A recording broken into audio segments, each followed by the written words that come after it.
This is Dream Power Radio, the place where your dreams turn into reality. Here is your host, Debbie Spector-Weissman. Hello, and welcome to Dream Power Radio. I'm your host, certified dream life coach, Debbie Spector-Weissman. This is a place where we talk about dreams, both daytime and nighttime dreams, and how you can use them to make the internal shift to a life you love and rediscover the truth of who you really are. We're turning our attention to nighttime dreams today, and in particular, a very special type of dream that happens to a definitive group of people at a specific time in their lives. Sounds a little mysterious, huh? Maybe. We're talking about announcement dreams, the dreams that revolve around pregnancy. They're perhaps not as well understood as other types of dreams, but well worth investigating. One person who has researched this phenomenon is holistic psychotherapist Dr. Kimberly Mascaro. She's making a return appearance on Dream Power Radio to share some findings about these extraordinary dreams. Dr. Kim is also a visual artist and the author of several books, including Dream Medicine, The Intersection of Wellness and Consciousness, and Extraordinary Dreams, Visions, Announcements, and Premonitions Across Time and Place. Welcome back to Dream Power Radio, Kim. Thanks for having me back, Debbie. Good to be here again. Because I love to talk about dreams. But Kim, what got you interested in studying announcing dreams?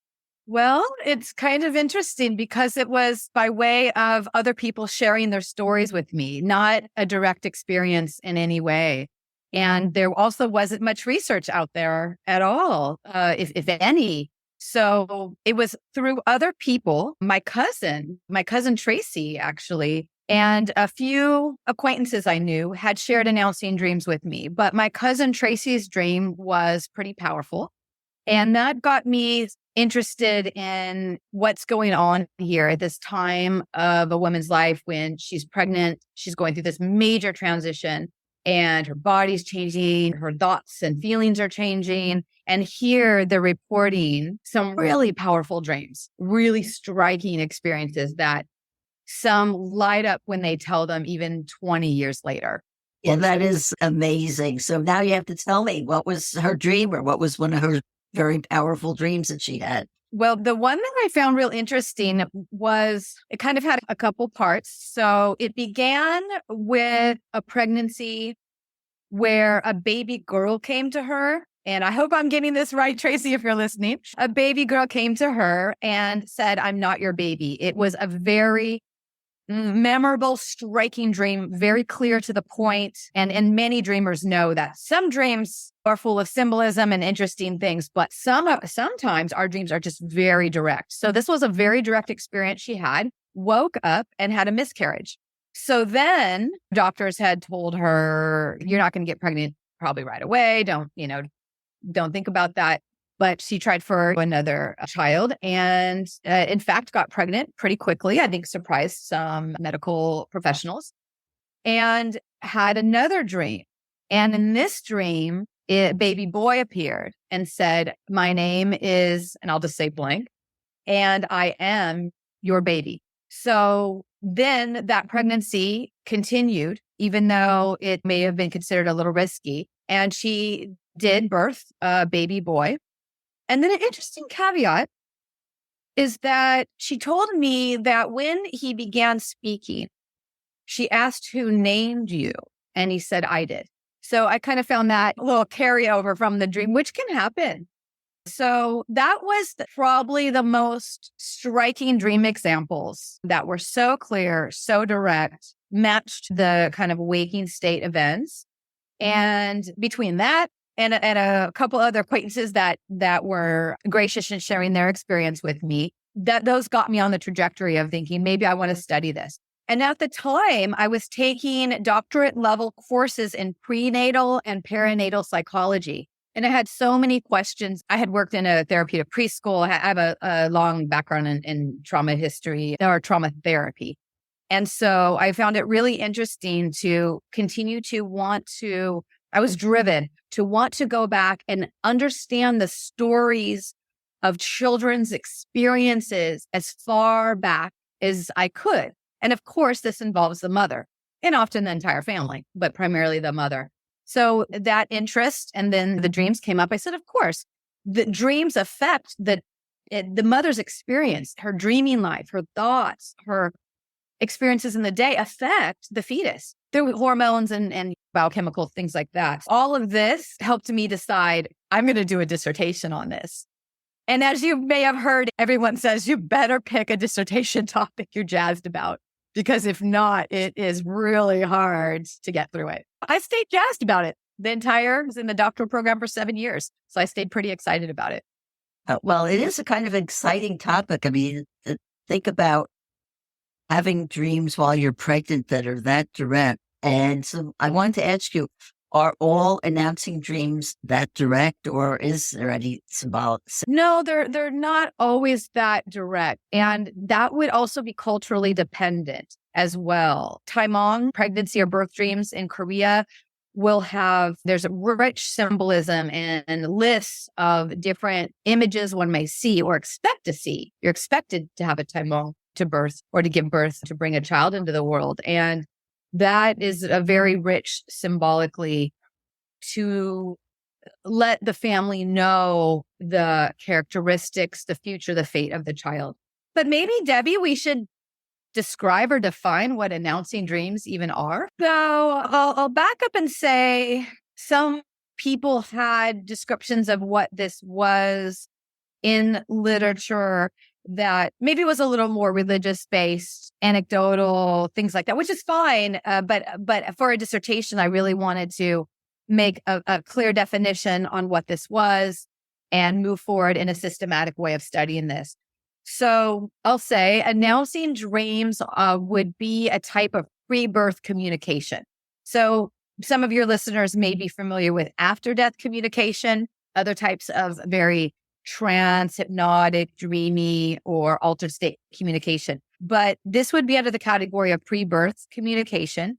And often between the mother and child she's carrying, which makes sense. This fetus is developing in her body. However, fathers, grandparents, aunts, uncles, and sometimes in some cultures, the entire community will experience an announcing dream. So again, an announcing dream is a pre-birth communication, typically between a parent and a child yet to be born, occurring during pregnancy or soon before. Sometimes an announcing dream can take place before conception, but in most of the research I had gathered, mostly we're looking at around the time of conception or pregnancy.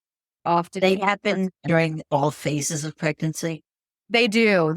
A lot during the first trimester, but they do. And so it's more than just a dream of a baby. A lot of the people experiencing announcing dreams, or all of them, were really certain, the ones I talked to at least, that, oh yeah, I had dreams of babies, but I knew which one was mine. Or sometimes the child would even be a toddler or school-age child. And they would say, I knew which one belonged to me. I had a very strong connection to this one.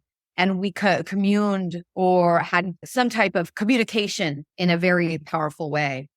So in the announcing dreams I was looking at, I didn't want symbolism as much as I wanted reports of where the women, because it was just for pregnant women in the study I did, pregnant women who believed they physically saw their baby or had some type of communication with it. And some of the most striking ones were from my pilot study, if you want to call it that. It was an official pilot study because I had enough, I think, reports gathered to just go into it. But I'll share a few from that time that I found to be pretty striking. Okay.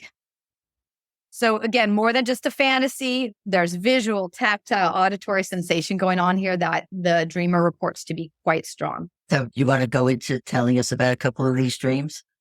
Sure. Let's see. I'm going to read a few if that's okay. I have the book from which the dissertation informed this book, obviously, but I'm going to read a few because I don't want to get the details wrong here. So I'll read a few things for anyone who has the book. I'm going to go into pages 90, 91, 92. And this is from an elementary school teacher Puerto Rican woman, really desiring to start a family. So I'll read what I have in the book here. So a little bit of story time, if that's okay. We love stories. Good. I've got a good one for you here. So it says, my husband and I had been trying to conceive for 1.5 years. And after a lot of struggle and frustration, we decided to take a break towards the end of the summer. Shortly after, in September, I had a dream of an adult-sized baby boy kneeling on the floor by my bed. He was leaning on my bed, watching my husband and I sleeping. When I got up to look at him, he calmly whispered, I'm coming. This freaked me out because it was the first time a baby had ever appeared in my dreams. And I want to say, just a side note, I can't help myself. It was an adult-sized baby. You can't miss it. No, you cannot miss it. So maybe the dream, she wrote, was supposed to reassure me, inspire hope, or encourage me to keep trying.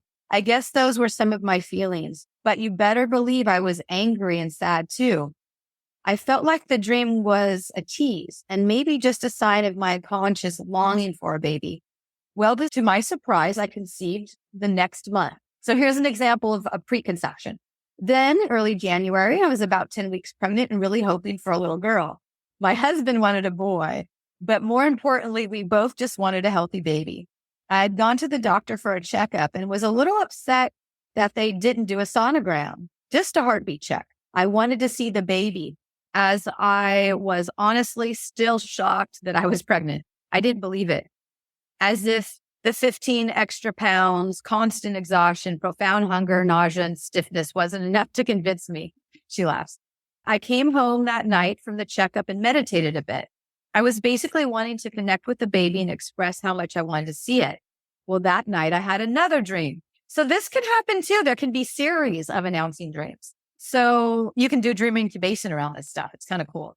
So in my dream, I was lying in my bed right next to my husband. Then my husband put his hand on my belly and his hand turned into a sonogram.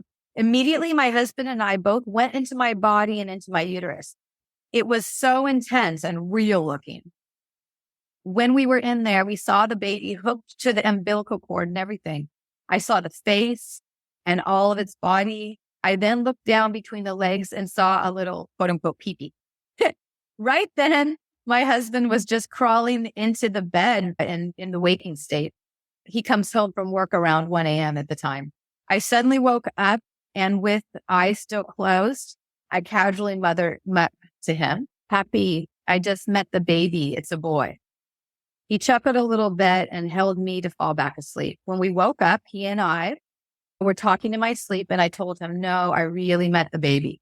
So this is the example of that real, this isn't just an experience I'll forget. She felt like she really met the child. And all of these women believe that this is actually their baby that they're conceiving. They're not thinking this is just something made up. The vast majority I talked to had a very convincing experience that I had a real connection with the child I'm carrying or the child I'm about to become pregnant with. So it was much more rare to have someone say, oh, it didn't mean anything. It happens every now and then, but some of it also is going to have to do with one's personal beliefs about their own power, their own connection to energy and source, their own, upbringing, belief system, history of dreaming, all of that. So let's see.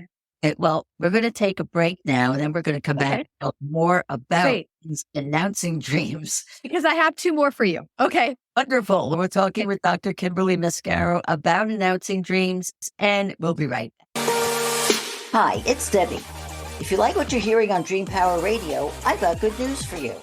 There's more information, more insights, more ways for you to live your dream life on my YouTube channel, The Dream Power Experience. Check out insightful video interviews with some of the leading experts in self-growth and empowerment, plus a few videos where I share my own advice on how to break free from whatever's holding you back. So take a look at the Dream Power Experience on YouTube. Go to youtube.com/@thedreampowerexperience. Welcome back to Dream Power Radio with your host, Debbie Spector-Weissman. Yes, welcome back to Dream Power Radio. I'm your host, Debbie Spector-Weissman, and we're talking about announcing dreams with Dr. Kimberly Mascaro.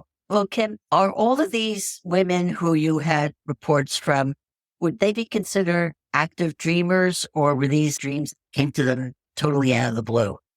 Not at all. It was a small minority, that only 2 or 3 that I can just think of off the top of my head. My study, I should say, was 22 pregnant women.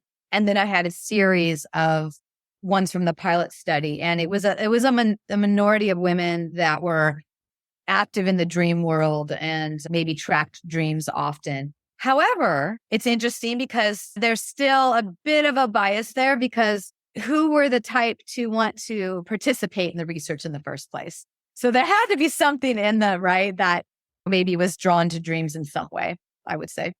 Yeah. Did any of these dreams ever have warnings for the mother to be? Maybe the child saying, well, I'm going to come to you, but maybe I've got a special need that you have to be prepared for, something like that?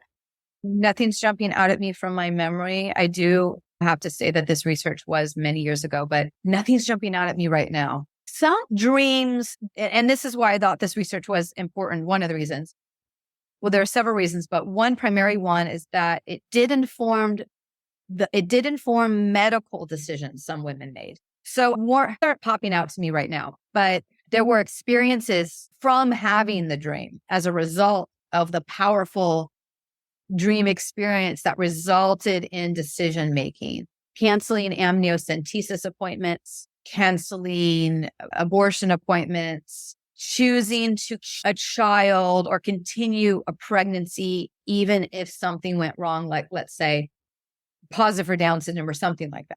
So yeah, I'd have to go back through all of them. This is something you learn from doing research. If I had to do it over again, I'd change some parameters, because I had about 100 people respond, but I could only use 22 reports. So I'd have to go through all of them to recall. So sorry, I can't share that answer with you at the moment. Okay, but you can share another announcing dream with us, right? I can. I have a couple more I'd love to share. Okay. So, and you'll see how different they are. So this was a young woman in New Mexico. She hadn't been married too long. She's Apache, and so dreaming is a part of that culture in a big way. She revealed that she had a lot of reservations and fears about being pregnant and becoming a mother until several announcing dreams took place. Her recollection of those really helped her settle into this new phase of life. And she just said a lot of them were mostly visual as opposed to auditory, and that she would always just see the same black-haired baby boy, mostly at the age of a toddler. And he would just look at her and smile. Real simple. But in the dream, he'd look at her intensely, smile, and the sense of calm and comfort would wash over her. So she said, even after waking up, that feeling of calm would last throughout the entire day. And she had this sense of peace begin, and joy even, to be part of her experience at becoming a mother. So it really changed her feelings. And she claimed that the fears and reservations severely diminished. And she didn't mention here that it was a surprise to see that when she birthed the baby, it had black hair and looked more like her because her husband is blonde. So that was really surprising to her. So announcing dreams can be fairly simple like that. And I do have one more involving a lucid conversation between two, which I was going to ask you if there was ever a case where a woman got lucid in the dream and had a conversation with the baby. Yes, some identified them as lucid announcing dreams. Others more of an out-of-body experience with the baby, but at night. So the definitions there can get blurred a little bit. But I will share one because this one's a little different. So this pregnant woman had what turned into a lucid dream, and I'll read her report to you directly. I was early in my first trimester, which is common, still trying to decide if having a baby at this time in my life was the right thing to do. So she was, the relationship with her partner at the time was not going so great. But so she wasn't sure if she was going to continue the pregnancy. In my dream, I sat with a 4-year-old boy with dark hair. I asked him if he was my baby, and he wouldn't answer me. But he did tell me he would like to be named Peter. And I said no. The dream shook me when I saw him. So that seeing him is what prompted a spontaneous lucid experience. I realized that this was the changing point in my life. I felt like this was a person speaking to me. That was the first dream. And after that one, I knew the baby was sticking around. In the second trimester, I had another dream where the little boy came again and sat by me. No words were spoken, but he calmed me. Today, my son Jet is a very soothing and gentle person. I do believe that this little spirit got me on track to be his mom, even if I wouldn't name him Peter.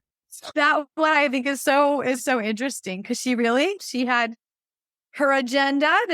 This child had his agenda, and she gave me permission, of course, to use the names. And yeah, pretty cool kid to this day. And he was fine not being called Peter. I guess so. Who knows if he'll change his name later in life. But I thought that was really cool. Not only did, and that happens a lot in lucid dreams, right? An image or seeing something will kind of shake you in a way to wake you up to knowing you are dreaming and hold that awareness that you're dreaming in the dream itself. Absolutely. So let's say somebody who's pregnant is listening to this and is thinking, hey, this sounds really cool. I love to talk to my baby or have my baby talk to me or find out what sex it is. So can a pregnant woman incubate a dream and specific answers like that? Absolutely. We can incubate a dream on anything. So how I would encourage women to do this and how I would advise that, maybe the whole family does it. Or if you have a spouse or partner, this can be something you do alone, something you do with others. The first thing, though, as you obviously know, Debbie, is to keep a dream journal. If we don't tell our consciousness that dreaming is important by logging the dreams, why are they going to show up for us? So many new dreamers, in fact, start logging their dreams, even if it's just a color or a flash memory or a sensation, and that starts to build. Then we're telling ourselves this is important, and more dreams may show up. So if a woman is new to this, start logging your dreams immediately, best you can. And once you kind of garnish some recollection, then, or if you have already, then why not incubate a dream? One way to do that is to cultivate such dreams is to do a little meditation, perhaps before bed, or if you wake up in the middle of the night, and maybe on a piece of paper or a 3x5 card, write, tonight I will meet my baby, or the child I'm carrying will reveal itself to me, or I will have a strong dream that at least tells me the sex of the child I'm carrying. Anything like that, you can write that down, meditate on it, pray on it, ask source or creator to deliver that to you, put it under your pillow, go to sleep. If you wake up in the middle of the night, which I do sometimes just for a bathroom run, that is a great time to not lay right back down, but to sit up for a couple minutes, meditate, focus on your breath, really get that question back in. Maybe you've had a dream already, so you want to log that. But if not, you can do it again in the middle of the night or get a second piece because you can then ask, show me more about this. Tell me more about this. So whatever you're given, whatever you recall, best to bring that in by laying still when you wake up, taking a few deep breaths. Let your mind stay in that liminal state for a few minutes if you could. And then just whatever comes, write it down. What else? You know how to do this, Debbie. What else did I miss? How else could we get tricks to incubate announcing dreams? Well, I always say at the start, the very most important thing is to believe the dream is important. Right. So, but if a person is really wanting to know this, they already believe that it's important. If you're not feeling real motivated to have a pen and paper by your bed, you could use like a voice memo if you have an iPhone or some type of audio recording app. Anything to get something. Yeah. Right. Anything. Yeah. Even a sketch with a couple bullet points. Very much anything to get that down so you have a good recollection of it. But I would think with pregnant dreams, my understanding is that all dreams during pregnancies are more vivid than at any other stage or comparatively in any other stage? Is that because of the hormones involved? The science behind it is interesting. There's hormonal changes. There's emotional changes too. Of course, they're all related. And at certain times in a person's life that around big transitions and things, people often report dreams. So I think there's a kind of a combination of different factors that lead to this experience of pregnancy being a rich time for deep and profound, memorable dreaming. Absolutely. Kim, is there a final thought you'd like to leave for our audience? Well, I would say announcing dreams can be life-changing. Obviously, they inform some women's medical decisions, but how fun to have any type of dream as you're growing this child in you. And it can be a story to share with the child later, not only as a bonding, announcing dreams obviously are bonding experience during the pregnancy. Many women felt bonded before the baby was even born, but also for bonding as the child grows, to remind them of how they first made contact. Yes. Or how and maybe get the child to be a dreamer also. Yes. Yeah. What a great way to begin that practice together as a family. And you can tell children these dreams anytime, because at least the first 5 years of a child's life, they're living in a hypnotic state anyway, and may even have some recollection. A great time to tell these stories could be on a car ride when the child is already in a very relaxed state, and the child may say things that will surprise you, shock you even. Well, we are just about out of time. So Kim, how can people find out more about you and your work?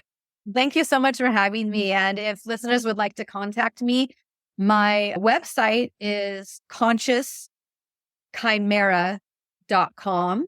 And so that's CONSCIOUS, so conscious. Chimera, like the animal with many parts, CHIMERA.com. Or if you Google my name, you'll find it. So chimera.com is where you can find me, my publications, services, and the next retreat. So Hollyhock Leadership Institute on Cortes Island in British Columbia has invited me back to do another dream retreat this coming May. So that's a place to do some more deeper personal work with me. Well, Kim, thank you so much for being on Dream Power Radio today. Thank you so much, Debbie. It was fun. I appreciate it. And we've been speaking about announcing dreams with Dr. Kimberly Mascaro. Hope you've enjoyed today's program. If so, please hit that subscribe button so you don't miss out on any future episodes. Until next time, this is Debbie Spector-Weissman saying, sweet dreams, everybody. You've been listening to Dream Power Radio with your host, Debbie Spector-Weissman. For more information on Debbie or to sign up for her newsletter, go to dreampowerradio.com. This has been Dream Power Radio.